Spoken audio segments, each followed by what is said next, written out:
ሶ እኔ ማስረዳችሁ ስለ ታግስ ይሆናል።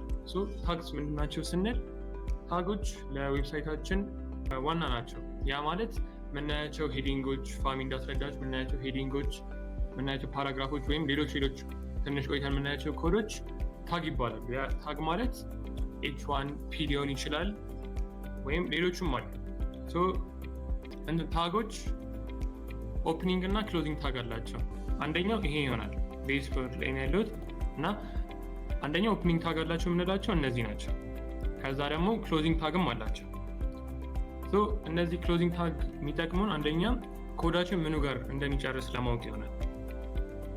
ኮንቴንቶች ማዘጋጀት እንችላለን። አሁን ለምሳሌ እዚህ ጋር እንደምታዩት h1 ትልቁ ሄዲንግ ማለት ነው። በh1 ቺኛ እንደምታዩት ኮንተንቷ ትሆናለች። ኦፕኒንግ እና ክሎዚንግ ታጎቹ ደግሞ እነዚህ ሆኑልናል። እነዚህና እነዚህ ሶ የኤችቲኤምኤል ታጎች ጥቅም እዚህ ጋር እንደምታዩት እንደ ኮንቴነርስ ወይም እንደ ማርከርስ ነው አክት የሚያደርጉት የዌብ ፔጅ ኮንቴንታችንን ዲፋይን ለማድረግ ማለት ነው።